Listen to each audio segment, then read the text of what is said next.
I'm Dr. Alvin Thomas. My work and this show is dedicated to educating, validating, elevating, and celebrating the importance of Black fatherhood. This is the Black Fatherhood Podcast. On August 23rd, 2020, Jacob Blake, a 29-year-old black man, was shot 7 times in the back by a white officer outside an apartment complex in Kenosha, Wisconsin. According to the New York Times, the shooting, which happened in front of 3 of Mr. Blake's children, was captured by a neighbor in a video that circulated widely and rapidly on social media. Outrage spread quickly, rekindling the nationwide protests for racial justice that had followed the deaths of George Floyd, Elijah McClain, Breonna Taylor, and other Black Americans after encounters with the police. The country exploded. Riots and protests broke out across the country. Athletes from the NBA, the WNBA, Major League Baseball and Major League Soccer, and at the Western and Southern Open tennis tournament refused to play. Jacob and his family have become cultural icons, their names and experiences forever linked to the protests of the summer of 2020 and the Black Lives Matter movement. But the first word Jacob uses to describe himself is father. Today we're speaking with Jacob Blake and how that fateful summer night shaped his roles as father then and now. Jacob, thank you so much for coming on the show.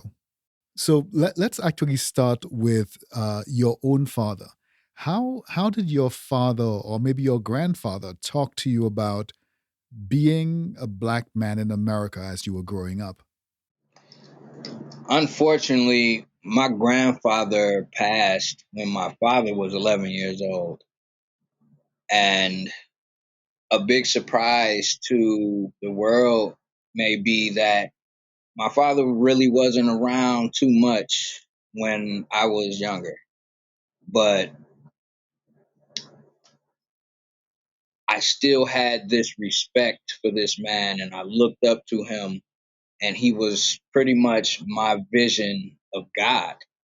Like, even my own grandfather, not seeing what he looked like until I was about 11 years old myself, when I moved in with my dad for about 5 months. Mm-hmm. And I graduated 5th grade in North Carolina, living with my father. Um, and there was a lot going on at the time, but to be honest, he did not have the correct father role model, with my grandfather passing at 11 years old. So there was things that he was missing, and I think having that absence of what I desired from my father has helped me as a father, because I have 5 boys. So I know how to be that strict father, but at the same time, I have no problem telling my children that I love them, hugging them, kissing them. The kisses are on the forehead now that they're older, but when they were little babies, you want to give me a kiss with your lips? That's fine. Things like that. I didn't have the experience with my father, but it never made me feel weird doing it for my kids.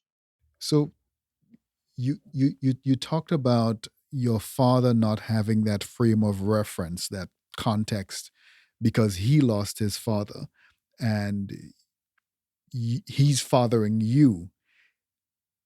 Where did you get your inspiration for fathering and for the things that the practices that you're engaging in and have engaged in with your own children, especially sons?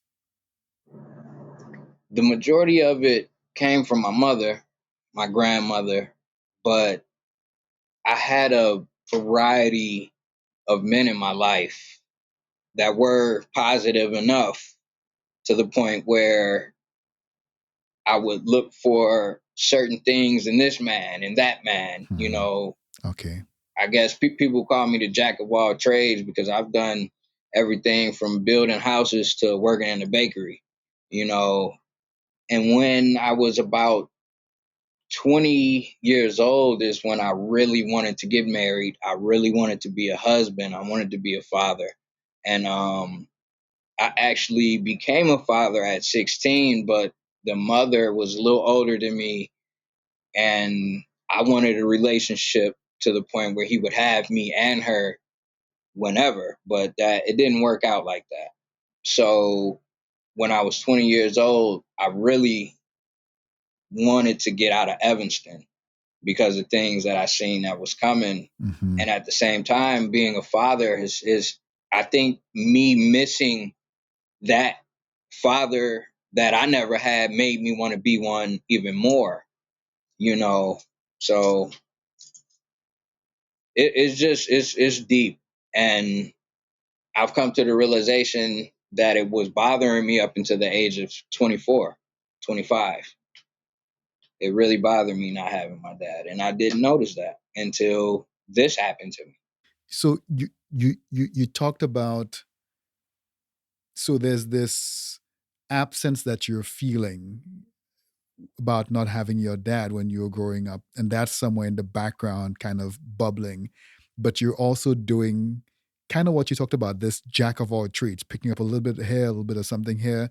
So you're building manhood for yourself, you're building fatherhood for yourself. And it sounds like, or maybe I shouldn't assume, did somebody ever have that talk with you about what it is to be a black man in America? Never. And if it happened, it might have happened when I was a teenager, when there wasn't really anybody that could tell me anything except for my father. You know, he was working on the road a lot, so I'd see him just sometimes. And the times when we would have a conversation, it would be to the point where I've already got myself in trouble. And now he's popping up trying to tell me, oh, you should be doing this and that. And I'm just like, I'm not trying to hear it at that point. And it took for a while for me to break out of that mode to the point where I wanted to hear his advice again. And it was when I was 21 years old, after I had my first child that I could be a dad to, was when I opened the door for him again. Because I just wanted, this is your grandfather. You got a grandbaby now. Here's your second chance. You know what I'm saying? That sounds really powerful. So there's this point where you have gone through some development from being this uh, excitable, excited teenager to now being a teenager, but you now have the role of dad on you, and you get a chance now to be a dad and to be a man, and your father now gets a second chance, and you kind of give him that opening. You talk about your relationship with your sons, how you're doing everything that you can to engage these new practices, these better practices as you're building out this relationship of fatherhood with your sons. Have you had that talk with them, with your sons, and what was that like, having that talk with them, especially against the backdrop of this situation that you were in? Before this happened to me, I had a fear of God and I knew he was there, but I didn't believe in Jesus Christ. I didn't believe there was a man that could die for our sins. So the relationship that I had with my children, it's gotten better because now I understand what it means to love God more than anything around me, including my kids. He gave me my kids. He gave me the love that I have for my kids. He blessed me with the knowledge that I had back then in order to do what I needed for my children. I've been an at-home dad. I took that role because I just knew that sometimes you got to do what you got to do. Their mother wanted to go to school to become a dentist, and the only way she could do it is if I stayed at home. So I was willing to do that. That's something that my dad would never do. You know, there's a lot, like, even I have a sister that's the exact same age as me. When my mom found that out was when their relationship fell apart. My children's mother got pregnant and it wasn't my child. I decided that, and it wasn't until he was 2 years old when I found out, and I couldn't let that go. You know, my children, her first son wasn't mine. I fell in love with him. So I had 3 kids at that point, and I just couldn't let it go. And I knew what happened with my mom and my father. So I kind of used that. That was kind of like, no, I'm not about to let that ruin my dream. I'm not about to let that take me away from my children. You know what I'm saying? I just could, it didn't sit right in my stomach. So I really fought hard for my relationship. You know, a lot of people don't know. They just believe what the news has told them. You know, I lived there at that house. I was living there at that time. You know, I had never been, this is the longest I've been away from my kids. I had moved out at one point for like 2 months, and I was never gone for more than a week. I was just in Lake County, and that's nowhere from Kenosha. I would take an Uber to the house. She'd be like, take the truck. I'd get the truck, be driving back and forth to work. I'd be gone for like 2 days, come back and she, like, people don't know. And then on top of that, like the third kid that I had, people don't know that I decided to, I've been knowing her since I was 14 years old. So I've taken a lot of credit for what has happened in my relationship, even that. I feel like something that I was doing made her feel like she needed to do that or to confine to somebody else. So I bit the bullet. Even with this, I've learned to what you call is charge it to the streets, and that's kind of just eating whatever comes your way, you know, and not feeling like a victim and blaming everybody for what's going on. But I thank God that I was like that I've been like that. That's why I've been able to forgive my father for things, because I'm not just gonna let it all go over my emotions. You know what I'm saying? I owe that to my mom. My mom made sure I didn't hate him. My mother, yeah.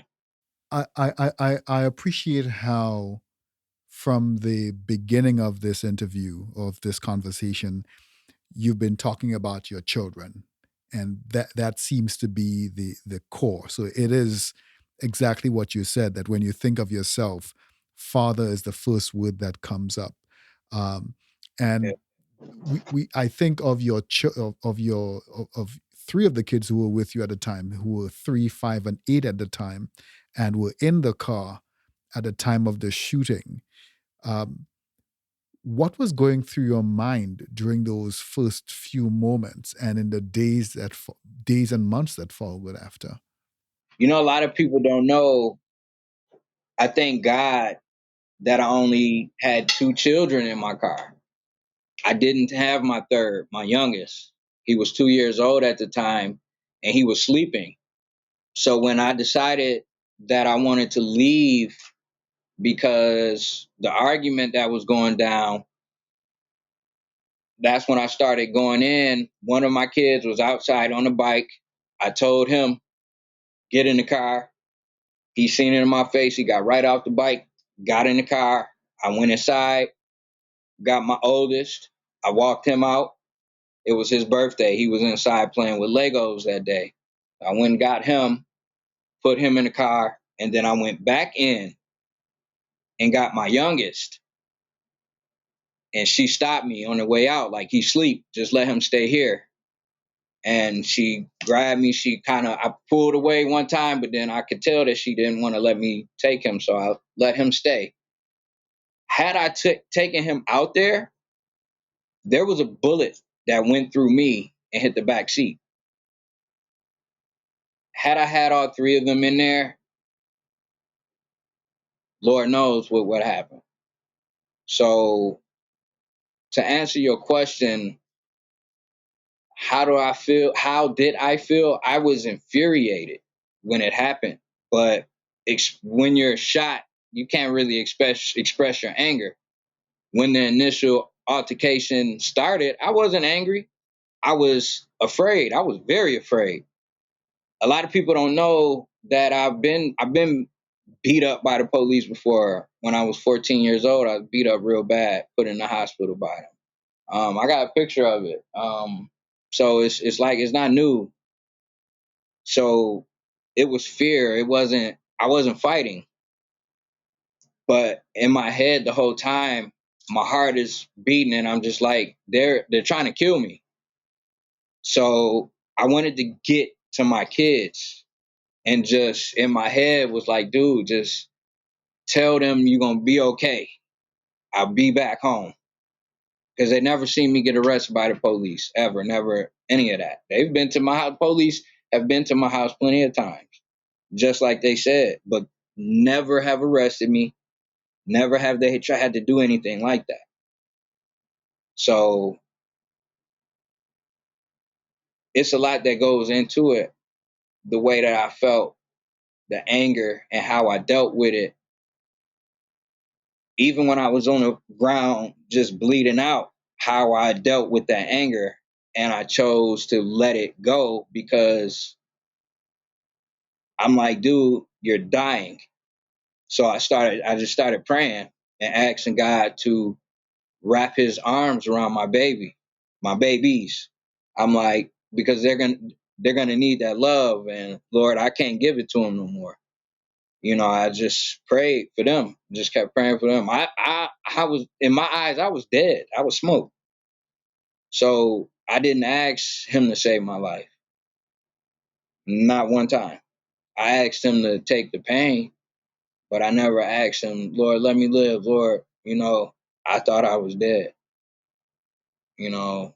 But my children, they have really, you wouldn't, if you didn't know this happened to me, you wouldn't know. Not looking at my children, not looking at my boys. They're amazing. The Lord is amazing. So you said if we didn't know, we were just looking at your children, we wouldn't know. How is it that your children are different from this? What would make it so that we wouldn't know that they had gone through this? Because they just are happy children. They're happy children. You wouldn't know. Other than when my son Lazarus, who is the youngest that was in the car, he was 5 years old when this happened. This year he'll be 9. So he is pretty much the only one that you will know. And that's because when he comes to my house and it's time to go, he cries, especially if he's tired. He's going to cry. He gets home, he has an attitude. And then that Monday, he might have an attitude at school, but he usually will call me. And, I'll tell him, like, Bear, we talked about this. We being big men, we're not gonna cry no more. I'm here. It's been 4 years. I'm not dying, because he's never seen me hurt. Definitely never seen me in a wheelchair. So it's heavy on a little child. And he he's just so young, to the point where I don't think he believes God that much. But at the same time, he has to look at me and believe me. If you don't believe God, he's got to believe me. I've never lied to him, and if I have, he doesn't know. And to be honest, I've lied to him about my health. But other than that, I don't lie to my kids. I like to be straight up. Especially they seen this happen. They're built different now. Just kind of putting on my clinical psychology hat here. This is a 9-year-old who is going to continue experiencing this. Even if he might not be saying it, he is seeing it again. He is hearing. I mean, it's what we see in veterans who are coming back from the war.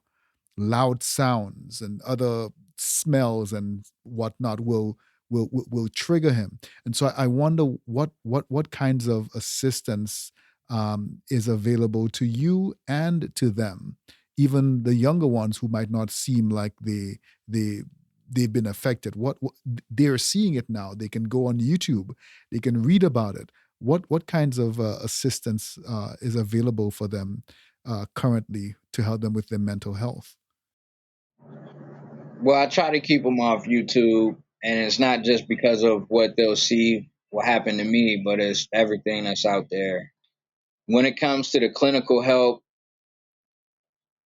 I have stopped talking to my shrink, I guess you could call him, because it just things got hectic and it wasn't helping. So I decided just to talk to the Lord, and that's what I've been doing. I've been trying to teach my children how to do it because they have a psychologist that they talk to. But talking about it, just talking about it and venting about it is not enough because we are all humans. We can't really fix things like this. I don't care what you give them, what you show them, what you tell them. The only way it can be fixed when someone's spirit is damaged like that is through God, through Jesus Christ. And what's so insane is before this happened, I used to work armed security. So just about every day, I was preparing them. Like, y'all know that daddy could die at work, you know? Mm-hmm. And they'd be like, yeah, it was kind of like they were like, you're an army guy now, because I had army fatigue head from toe. I love my job and I didn't take it to heart. It wasn't nobody, they loved me in Kenosha. That's why a lot of people do know me.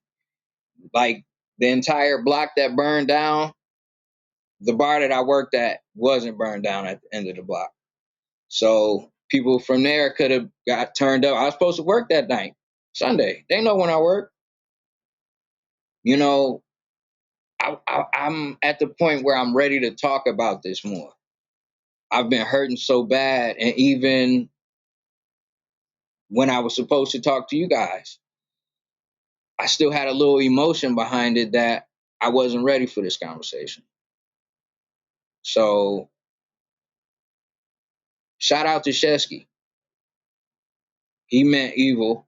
He meant evil, but the Lord is turning it into something that I could not even imagine. And I still can't imagine. I'm still trying to figure out what the mission is going to be. Well, I know what the mission is, but I want to know how I'm going to do it. But when do we really know how our day is going to go? Like, to be honest, when do we know what's going to happen tomorrow? We definitely do not. I totally agree with you that talking about the trauma, just talking alone is not going to be enough. That there has to be a point where you start doing the work.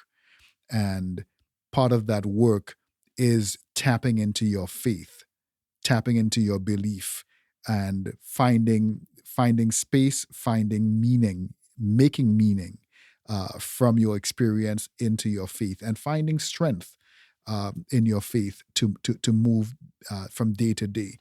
But I'm also thinking of what this experience means for you today, for you 10 years from now, for you another 10 years from now as a grandfather. And so also what it means for your son, for Lazarus and your other sons, now about to be 10 years, when they turn 15, when they turn 20 and are out there on their own, and can go out on their own, when they turn 25, when they're fathers themselves. At every developmental stage, these different stages, that experience, they relive that experience again. And it takes on a whole different meaning. So your Yeah. younger ones who are kind of happy-go-lucky and untouched, they will turn 10 and they will hear this story because your story has become part of American history. And they are going to have to make sense of it, and they're going to have to do it Yeah. again when they turn teenagers and beyond. So I think some of the work is also helping them make sense of that for themselves, helping yourself. Right. I love the fact um, that you are finding strength and finding purpose in the midst of this really horrible situation. And you talk about how whatever that mission will be. And so I think of what kind of feedback are you receiving from the community in general, and how are you connecting to the community? Unfortunately, for the last 3 years, I haven't really been outside. The Lord has kept me secluded. Hmm. Um, there's certain people that do have access to me, and I've been using every opportunity that I can to edify people on our purpose here on earth and what it means to have a God and a king and a savior, someone. I mean, if you ask me, there's nothing more noble than dying for someone.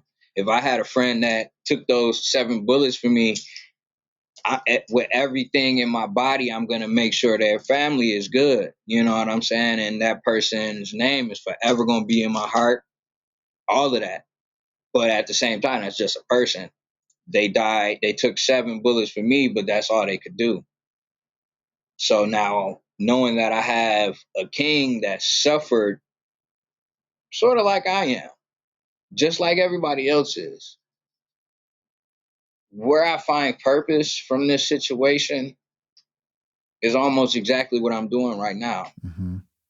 I have right off the back, I can think of 3 to 4 people that I know that have lost the ability to walk behind, right behind me. And it's like, I have a 100% white friend, got shot in the neck twice by the police. Nobody knows this. And it was right outside of Wisconsin. It happened a year after me. He was gonna kill himself. At the hospital that he was at, he had the choice to pull the plug. And he wanted to talk to me and Daniel, one of our friends, and the Lord gave me strength to get up so that he could see me and see, like, dude, if I survived and I'm able to smile, you can too. Unfortunately, he can't move his body from the neck down right now, but I've seen miracles happen. I mean, you looking at one, and that's not me being big headed because it's not my strength that's doing this. It's not my power. It's not my ability. You know, they told me that I was never going to walk. At one point, I could not move my body from the neck down. I was going to die. I had the second surgery that has allowed me to move my hands, my body, my legs. You know what I'm saying? I've been out of therapy for a while, but I'm getting back in it. Like I said, whatever it is that I have been going through, it has really molded me. And I'm not saying that the Lord is hitting me every time I'm doing something wrong, because that's not what it is. He uses these opportunities that we go through because things are going to happen no matter who you are, no matter how much faith you have in God. Things are going to happen. And since sin is in this world, the Lord would be like, okay, you just stubbed your toe. You're going to think about something that you did wrong yesterday. And you're probably going to think, oh man, this is why I stubbed my toe. Let me pray to God. You know what I'm saying? So it's not like he's making this stuff happen. Sometimes he does. But right off the back, you're going to know if you have a conscience. You're going to know. I like how you're couching your experiences in the depths of your faith, and how in the midst of what a situation that would crush so many of us, I know it would probably crush me. You've chosen to plumb the depths of your faith and your conscience to find the strength. I really appreciate that. I really appreciate your message to yourself but also your message to others. And I look forward to seeing what comes of this, what you make of this. But in thinking about that, I keep wondering to myself, this man has so much going on. The things that most of us are concerned about, what am I going to eat tonight, and some basic challenges that I'm having in general. Your challenges, mine personally, pale in comparison. And yet here you are with all of this magnanimity, all of this grace that you're offering, and this peace that you're offering. How do you maintain those quiet, private moments for yourself and for your children? How do you create that? I know a lot of people watching this probably gonna be like, "Ah, God, blood snap." But this is the same thing. I've been saying this since it happened to me. You know, my phone stopped ringing at a certain point because people weren't satisfied with the fact that my strength comes from God. They'd tell me like, "Jake, I get so much strength from you, yada yada yada." I'll be like, "That's not my strength you're feeding off of," you know. And I think at this point, after seeing so much evil in this world, there are people that are willing to listen now. The magnitude of the situation is much greater than me. It's not like I'm special, but I think we all are. Most of us that are chosen, because it's not everybody. I thought it was each and every person on this earth, but there are people that are here so rebellious, so hate filled that they will go to hell and be happy. They won't want to go to heaven. God could go down to hell and say, "Come on, y'all," and they will run from him. When you given away to sin, and that's the way that you love to live, and you die like that, I was almost one of those people. It's unfortunate sometimes that it takes pain and suffering for us to be awakened. Now, it doesn't have to be initially you. It could be somebody that you know, somebody that you truly care about, that you're willing to sit down and listen to. Because they're like one of my cousins that just left. I've been saying this same thing to him for the last year almost. Now he has requested Bible study for with me. You know, he tell me we're gonna do it every day. I'm all for it. I don't talk about anything else. If I do, I'm using my life as a testimony. I've at 33 years old, I've done a lot. When I moved back to Chicago from down south, I don't know what exactly happened that changed my wants and my desires, but it could have been the disappointment of what I expected in my dad. From the stories that he would share to how he was dealing with his emotions back then. He was in his 30s going through a divorce. So a lot of that came back on me. Um, he even tried to say that he let me move back because I was begging him. That's not why. But it's how I handled everything, even from me knowing that, knowing these things that I know about my dad. Someone on the outside that knows me, that's looking in, they might think that I hate my father or that I dislike my father. I love my dad like he raised me from ground up. He doesn't even know that. this situation has really made me love him even more. And he hasn't been here. And that was my choice because I wasn't ready for him to be. Hmm. Hmm. It's hard to explain, but I needed to do this by myself. You know, it's between me and the Lord. Like I live with my mom. My mom lived with me, and I don't expect her to hold my hand through this. I tell her, get out, mom, go. Close my shades, turn my light off. I've listened to the Bible front to back, and I do it and listen to it, and I'm always learning something new. You will too. Everybody will. And I don't know what's about to happen in America, but something is about to happen to the point where we won't have nothing but the word to listen to read. Something is about to happen. That the internet, even communication like this, which we don't appreciate. Look how hard it was for us to get started. Most people would have said, forget it. We'll do it another time. I was sweating, but this was very important to me. This is very important to me. So if I have the physical ability to do it, I'm gonna try as hard as I can to make it happen. I don't care if I'm hurting for 2 more days after sitting in this chair. It was for a greater reason than myself. And I thank you so much for that.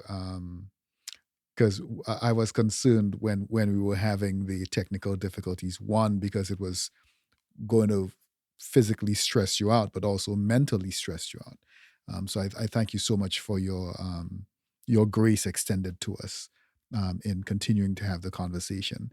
You talk about how the situation changed your experience, not your experience, sorry, well, your relationship with your father, and how you've been working yourself and God, working on bettering that relationship, graduating through that relationship. Could you talk to us a little bit about how that relationship you think changed, sorry, how this situation changed your relationship with your sons or your son's relationship with you? I realized how much more I knew fatherhood was important because I know and I was aware of the differences it would have made in my upbringing. But because I was not aware of what was in the Bible, mainly because of social media, listening to outside, listening to things that my dad thinks because he's Muslim, you know, and that was strange coming up under his household even for a few months. Um, so digging in that word has made my relationship with my children so much more solid. I cherish fatherhood on a totally different level. I understand that I am allowed to not look at myself like God, but I am supposed to give my children the best outline of what God looks like. And that's what I was looking for in my father, and I didn't get that. So right now, had I let my emotions have the best of me, that is the energy that they would get. But since I don't allow that, even if they're here and I'm hurting, which is almost all the time, I still keep a positive attitude because they see that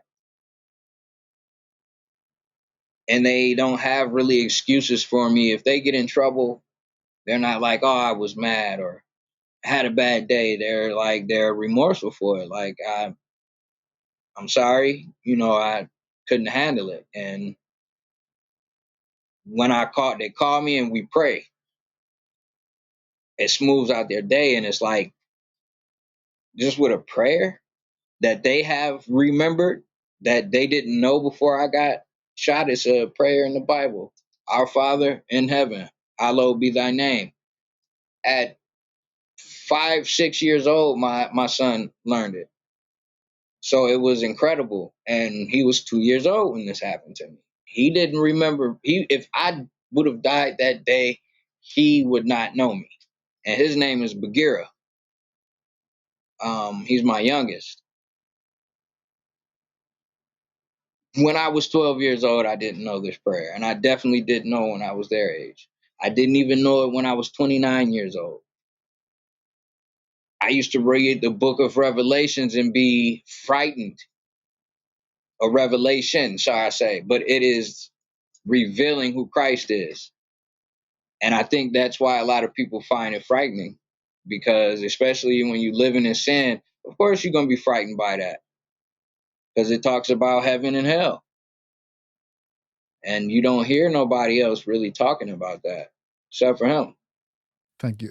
Thanks for sharing that, Jacob. He, So, to our listeners, Jacob's experience is now part of American history, and his name will forever be tied to the summer of 2020 and to the Black Lives Matter protests across the country.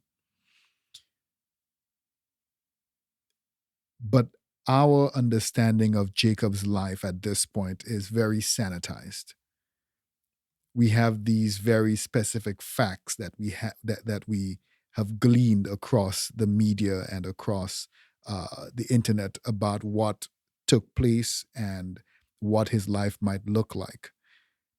Jacob, if you don't mind, could you tell us a little bit about what your day, what a regular day in your life looks like? today, today was a pretty good day, but that was today.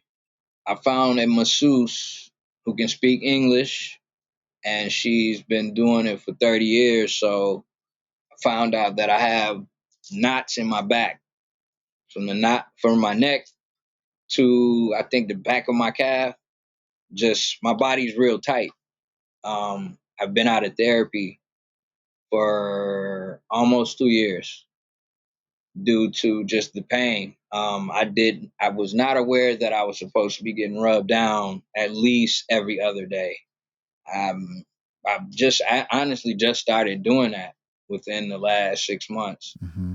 and I've found a good masseuse. So if I see her on those days, usually I might paint, I might, get on my computer and try to record some positive message, because I've been trying to do that for the last 4 years. And I've come to the realization that there's no one message that I'm going to do that's going to change the world. I've had to accept that. Um, so it's a lot of pain. I had to say, if I don't see her, usually my day is filled with a lot of pain. I may get up and work out. I get up and put my braces on, stand up. Um, I may eat once. I've gone 7 days without eating, 7 days without sleep before. That was the record. But all of these experiences that I get on a day to day, not one day is the same. So I can't really tell you like what I do, because I don't have a schedule. If I set one, it's not going to go according to that schedule. I might make my doctor's appointments. I'm not going to make it to church. I've missed two of my baby's fifth grade graduations. But at the same time, that was a great experience for me too, because my father missed my graduation and I lived with him. So even the disappointment that I held for that, I've let go of, because I know my kids was disappointed. And that it really breaks my heart. I've become a crybaby. I ain't gonna say a crybaby, but I was raised by a lot more women, so I was raised not to cry. Men don't cry. I did not cry. You had to get me drunk before this to cry if you wanted to see me cry. You know what I'm saying? I got shot before this happened. A guy tried to shoot me 7 times, which is wild. I only got hit twice, a half inch away from my spine. I tried to jump in my car and chase him down, just to see where he lived at so I could call the police, you know what I'm saying? Because I wasn't living that type of lifestyle when that happened. Shoot, I had my kids out here with me. They were at my mom's. So my everyday is just different. I know I get to talking and rambling about other stuff, but my everyday is totally different. There is not one day that I could say I did the same thing for a week. No. So we'll pull this to a close with this last question. Um, what is one thing, if you had to offer one thing, what is that one thing that you would want fathers specifically and their families to take away from your work and from your experience? I don't know how to say it because I've been pretty much saying it this whole time because I thought that I was a great father before this happened. And a lot of people would say the same thing. But after experiencing what I have experienced, and not my situation, but the God, the Jesus that I have learned about has really taken it to another level. And it is giving me the satisfaction that I was looking for before this. I always felt like something is missing. I got everything I want, and I wasn't rich or nothing, but my kids got what they want. They fed. They got everything they want and need. Their mama got everything she want and need. I got everything. I got my video game. I got what I don't need nothing else. So, but at the same time, I would have all of that, and I'd be sitting on my couch like something is missing. Something is missing, and it's been like it was like that every day. Now, even though I don't have my children here with me every day, that's the only thing I'm really longing for. I have my relationship with God, and it has taken every aspect of my fathering to another level because I know now. I know what it means to be a father. I know that my emotions don't come in this. Because if I do, I'm gonna raise 5 little boys that's gonna be ruled by their emotions and make decisions off their emotions. It's one of the reasons why this world is falling apart because everybody is emotional right now. There's a very emotional society that we living in because people are being told, vent, tell us how you feel. And that's how we're supposed to go off of that. No. Men out there, I'm telling y'all, your emotions, put it on the back burner. Put it on the back burner. Your children are looking at you, and every day, how you handle your day to day, your emotions, your stress is going to affect your children. And they're going to be 30 years old one day and raise their children incorrectly because you chose to do what you think is right with your human understanding. Dig in that Bible, find you a church, pray for discernment, pray for knowledge, pray and ask God how to correctly love somebody unconditionally. That means no matter what they do to you, you let it go. I ain't telling you to let somebody punch you in the nose and then let them keep doing it. No. When you get slapped in the face, you let it go. I'm not going to kill somebody because they slapped me in the face. And a slap in the face could be anything from physical to an insult.